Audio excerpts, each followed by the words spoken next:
ದಕ್ಷಿಣ ಕನ್ನಡ ಜಿಲ್ಲೆಯ ಆಸ್ಪತ್ರೆಗಳಲ್ಲಿ ಕೋವಿಡ್ ರೋಗಿಗಳಿಗೆ ವೆಂಟಿಲೇಟರ್, ಐಸಿಯು ಬೆಡ್ಗಳ ಕೊರತೆಯಿದ್ದು ಸೂಕ್ತ ಸೌಲಭ್ಯ ಒದಗಿಸುವಲ್ಲಿ ವಿಫಲವಾದ ರಾಜ್ಯ ಸರ್ಕಾರದ ವಿರುದ್ಧ ಹಾಗೂ ರಾಜ್ಯ ಆರೋಗ್ಯ ಸಚಿವರು ತಕ್ಷಣ ರಾಜೀನಾಮೆಯನ್ನ ನೀಡಬೇಕೆಂದು ಒತ್ತಾಯಿಸಿ ದಕ್ಷಿಣ ಕನ್ನಡ ಜಿಲ್ಲಾ ಕಾಂಗ್ರೆಸ್ ವತಿಯಿಂದ ನಗರದ ಮೆಲ್ನಾಕ್ ಆಸ್ಪತ್ರೆಯ ಮುಂದೆ ಮೌನ ಪ್ರತಿಭಟನೆ ನಡೆಸಿದರು. ಜನರಿಗೆ ಹೇಗೆ ಈ ವಿಚಾರ ಗೊತ್ತಾಗಬೇಕು ಅಂತ ನಾವು ಪ್ರತಿಭಟನೆಯನ್ನು ಮಾಡುವುದರ ಮುಖಾಂತರ ಸರ್ಕಾರವನ್ನು ಗಮನ ಸೆಳೆಯುವ ಒಂದು ಕೆಲಸ, ಜನರಿಗೆ ಪ್ರಯೋಜನ ಆಗಲಿಕ್ಕೆ ಸರ್ಕಾರ ಕೈಗೊಳ್ಳಬೇಕಾದಂಥ ಒಂದು ವಿಚಾರಗಳ ಬಗ್ಗೆ ನಾವು ಸರ್ಕಾರವನ್ನು ಇವತ್ತು ಗಮನ ಸೆಳೀತಾ ಇದ್ದೇವೆ. ಸರ್ಕಾರ ಕೂಡಲೇ ಕಾರ್ಯಪ್ರವೃತ್ತರಾಗಬೇಕು. ಈ ಸಂದರ್ಭ ಪಕ್ಷದ ಜಿಲ್ಲಾಧ್ಯಕ್ಷ ಕೆ ಹರೀಶ್ ಕುಮಾರ್, ಮಾಜಿ ಶಾಸಕರಾದ ಐವನ್ ಡಿಸೋಜ, ಜೆಆರ್ ಲೋಪೋ, ಮೊಯ್ದೀನ್ ಬಾವಾ ಮತ್ತಿತರರು ಧರಣಿಯ ನೇತೃತ್ವವನ್ನು ವಹಿಸಿದರು.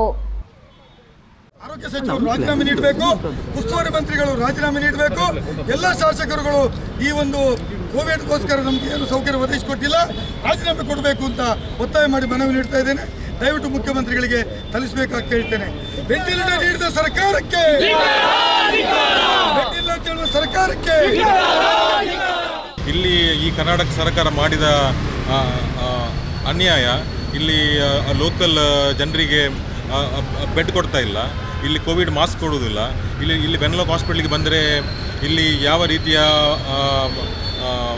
ಮೆಡಿಕಲ್ ಕೇರ್ ಮಾಡ್ತಾ ಇಲ್ಲ, ಇಲ್ಲಿ ಬೆಡ್ಸ್ ಇಲ್ಲ ಅಂತ ಹೇಳ್ತಾರೆ.